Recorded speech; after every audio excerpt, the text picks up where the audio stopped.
Olá pessoal, eu sou o Júlio. Esse vídeo é para a disciplina Pesquisa em Educação para Educação Básica, do mestrado profissional em Educação da UEMP, Campus Jacarezinho, ministrado pelo professor Dr. Flávio Hucksteiger. O vídeo será apresentado por mim e pela mestranda Daiane Reis. O nosso grupo é composto também pela Andréia Patrocínio e pela Franciele Axman. O tema da nossa apresentação é Século XIX, o positivismo de Augusto Comte. Ele vai ser dividido então em duas partes, né? Eu vou trabalhar na primeira parte a obra Curso de Filosofia Positiva do Augusto Comte. É uma obra que foi escrita ali de 1830 a 1842, com base num curso com o mesmo nome que ele havia ministrado em 1828 e 1829. E a Daiane, então, na segunda parte, daí ela traz um artigo do Antônio Carlos Bergo, O Positivismo, Caracteres e Influências do Brasil. Então ela traz uma discussão mais ao nosso contexto aqui. Pessoal, para poder apresentar rapidamente, então, apresentando o autor, o Auguste Comte, ele é um filósofo francês, né, ali do século XIX, e ele foi responsável pela fundação da sociologia, né? Ele é um dos primeiros sociólogos conhecido como fundador da sociologia. E a gente estava discutindo o método, né, o aperfeiçoamento dos métodos científicos, e Comte, ele funda esse método chamado positivismo num contexto ali, né, do século XIX, e aí esse método muito relacionado com os métodos utilizados nas ciências naturais, né? Então, ele relaciona e ele até referencia no texto dele, no livro dele, na obra dele, que o René Descartes, o Francis Bacon, eles foram um dos primeiros pensadores a entrar numa linha positiva, de filosofia positiva de pensamento. Foram um dos primeiros pensadores a se pronunciarem no mundo nesse sentido, né? Não declaradamente, mas sim mais próximo da ideia de método científico que Comte pensou. Ele também referencia ali Galileu, mas enfim, ele compara, né, a sociedade também ao que muito vinha sendo falado nas ciências sociais, num método, num modelo de evolução natural, né? Então, para Comte, a sociedade ela caminhava por uma evolução natural rumo ao progresso, né? Então, ele considera que nessa perspectiva de que a sociedade ela só avança, que não há retrocessos, que não haveria, portanto, qualquer possibilidade de retorno a estágios anteriores que ele considera como atrasados.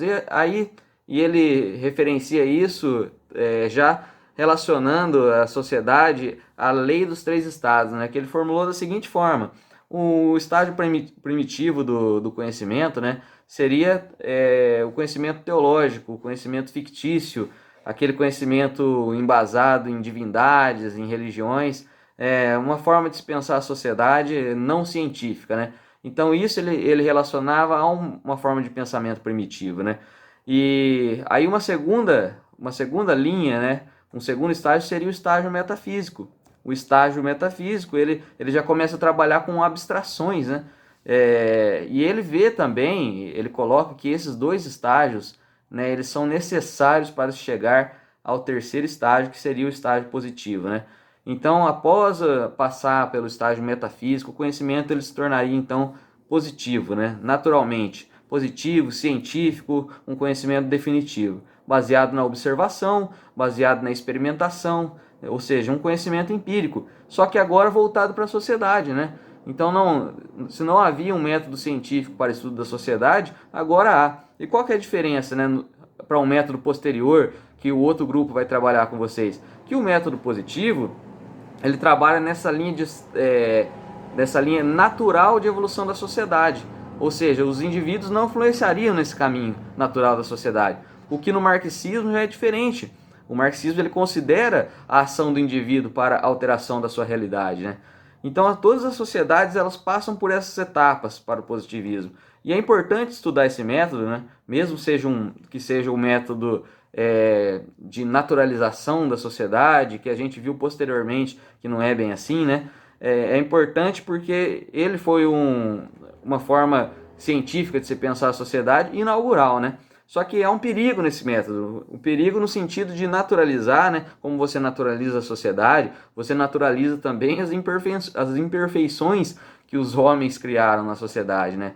Ou seja, você naturaliza a escravidão, você naturaliza, não é contemporâneo, mas posteriormente, nessa perspectiva, você naturalizaria o nazismo, você naturaliza a inferioridade das sociedades africanas, pré-colombianas, à sociedade europeia, que era a sociedade a qual Auguste Comte pertencia, né? Então, nesse sentido, Auguste Comte, pertencente a uma sociedade europeia, o método dele está muito relacionado à evolução do sistema capitalista, né? Porque é uma perspectiva de progresso social que também era trazida pelo capitalismo industrial. Então ele trabalhava nessa questão de que a filosofia positiva seria então esse terceiro estágio, seria então um amadurecimento natural da sociedade. Então,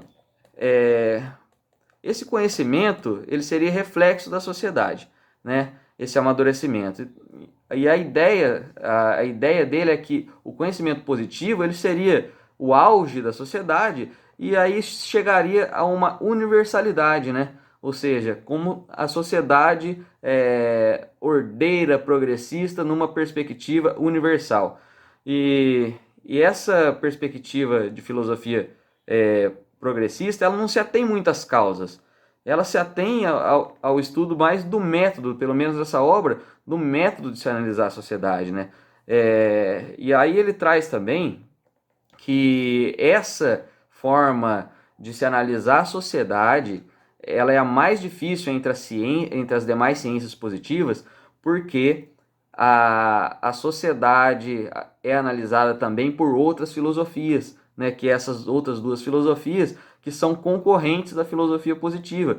E nas outras ciências já consolidadas, ele já considerava que essas ciências já haviam chegado ao estágio positivo.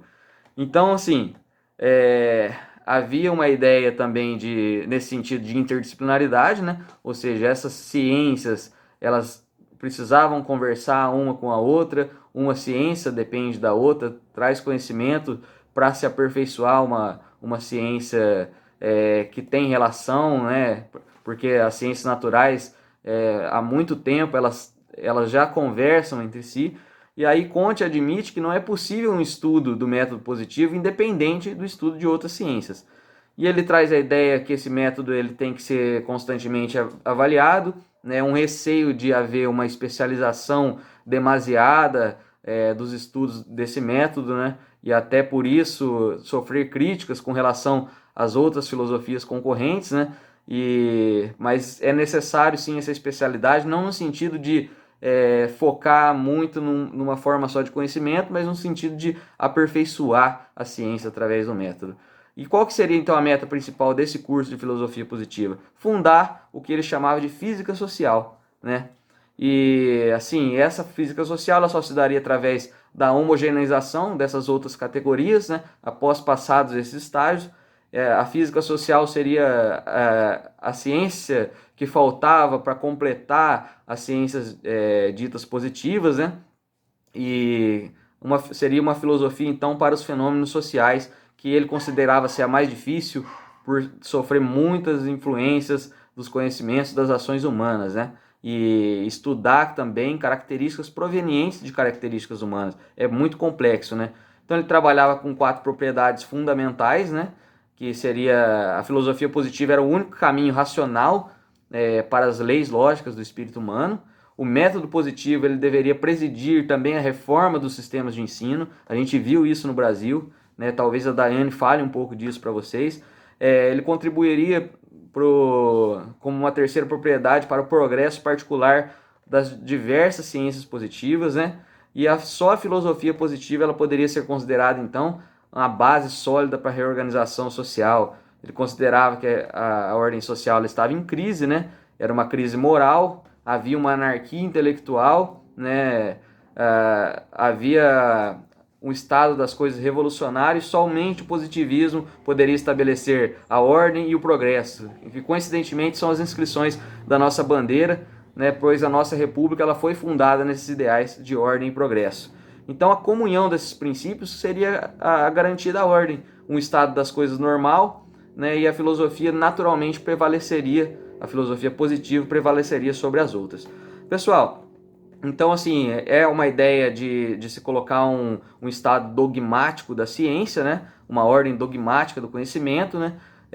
De uma forma que quem for estudar um conhecimento através da filosofia positiva, ele não vai precisar repassar todas as etapas que seus pensadores levaram para estabelecer esse conhecimento, né? Então, é uma forma dogmática de estabelecer o conhecimento, importante para a filosofia positiva, para o avanço da ciência.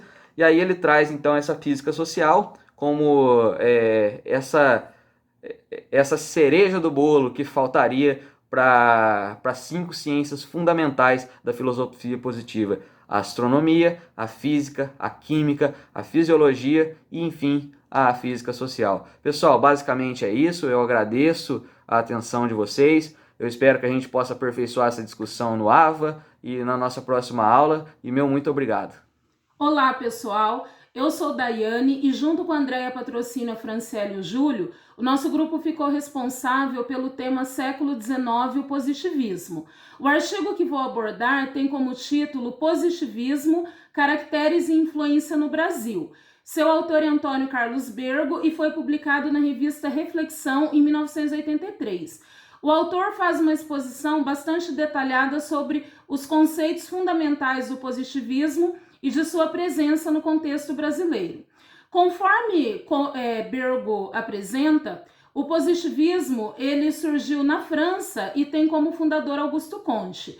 O momento histórico que ele aparece estruturado é após a Revolução Francesa, no século XIX, atendendo a uma necessidade da burguesia de se consolidar no poder, representando uma superestrutura ideológica capaz de fazer perpetuar o status quo, com o capital concentrado nas mãos da elite e a subordinação dos trabalhadores. Ou seja, o positivismo é uma doutrina autoritária, uma filosofia que promove a afirmação da organização do capitalismo industrial. Na concepção de Augusto Comte, a origem do positivismo obedece a 3 estágios aos quais a humanidade passou. O estado teológico, a sociedade é guiada pelo sobrenatural; o estado metafísico, que substitui deuses por entidades metafísicas; e o estado positivo, é o científico, relativiza o real aos aspectos da observação. É um sistema que considera o mundo exterior. Para Comte, o positivismo é uma corrente de pensamento que estrutura os novos tempos da humanidade, sendo um estágio autêntico que se chegou graças à supremacia da observação sobre os fatos. Usa o conceito de ordem e progresso na política de conduzir a civilização. É um poder político moderno, surgindo também como um novo poder espiritual, servindo também para guiar o poder temporal. Traz o conceito de obediência e de hierarquia. A autoridade espiritual é usada como disciplinadora. Pretende uma sistematização geral da sociedade. Ao governo cabe reprimir para garantir a pacificação e a subordinação. Ele apoia-se às ciências, considerando os fenômenos classificados em astronômicos, da física terrestre, químicos e fisiológicos. A aprendizagem dos fatos sociais e políticos é reservada à história positiva, cuja base está nas ciências exatas, e a unidade compreensiva do real está na sociologia. A humanidade é denominada como o grande ser, tomando o lugar de Deus. A religião positiva é própria do sistema de política positiva. Na visão de Comte, não há direitos, apenas deveres.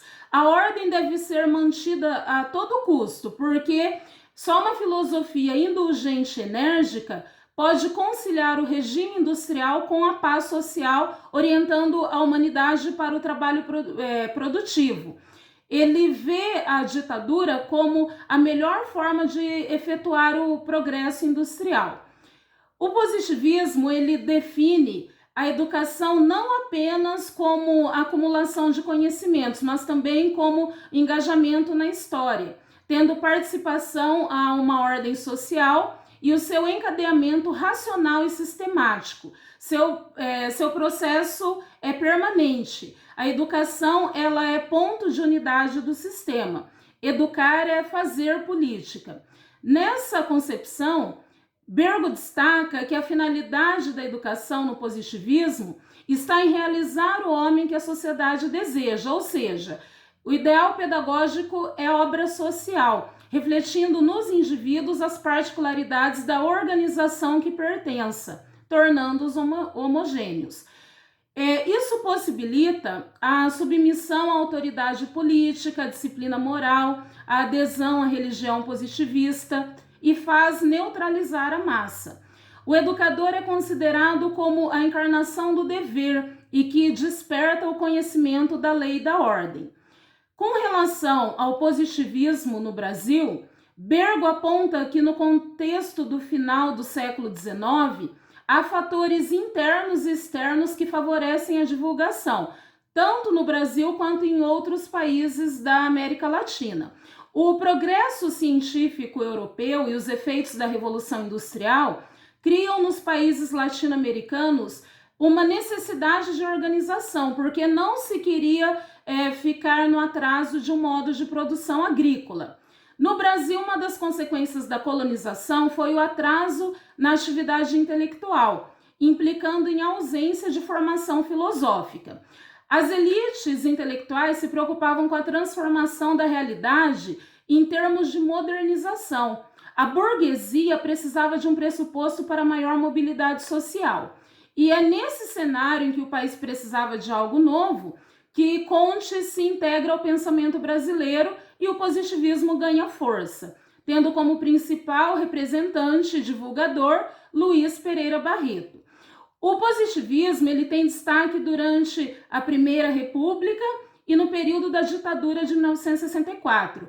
Na Primeira República, Benjamin Constant estabeleceu os ideais positivistas como norma para a nova forma de governo, seguindo o lema Ordem e Progresso. Foi adotado na escola militar e em outras escolas, como as de Direito e Medicina. O ensino secundário passou a ter a seriação das disciplinas na classificação das ciências de Augusto Comte, com o objetivo de oferecer formação à burguesia. Bergo cita os principais representantes do positivismo e Émile Durkheim teve grande divulgação no Brasil nos meios acadêmicos. A expansão do positivismo verifica-se na imprensa, no parlamento, nas escolas, na literatura, na vida científica. Ele influenciou os militares. Os acontecimentos que culminaram no movimento de 1964 teriam sido, então, longamente preparados pela própria história por uma fermentação do positivismo. A ideologia de segurança e desenvolvimento passam a constituir, então, guia da consciência nacional, na pretensão de levar o país a objetivos grandiosos e defendê-lo contra as investidas do comunismo. Na década de 70, o positivismo explode como filosofia da história e da sociedade, e até como religião, ganhando a sua inteira importância em nossa história cultural. Com relação ao positivismo na educação brasileira, ele atingiu várias áreas do saber, em especial a pedagogia. Aparece em documentos oficiais e em reformas do ensino. Ele quer se consolidar a submissão subjetiva. A educação é vista como um processo de manutenção das desigualdades sociais consideradas necessárias ao bom andamento da sociedade. Os objetivos da educação são a eficiência e a racionalidade, como numa produção industrial. Assim, ela é encarada como investimento correspondendo ao planejamento estatal. Há uma necessidade de doutrina e, para isso, em 1969, acontece a introdução da disciplina de moral e cívica. Todas as disciplinas, elas devem seguir o projeto de segurança nacional, no anseio de defesa do país e do sistema capitalista. Desta maneira, o sistema educativo ele é uma fonte de reprodução do sistema social. Bergo pontua que seria a ideia de servir ao desenvolvimento e não a crítica ao desenvolvimento.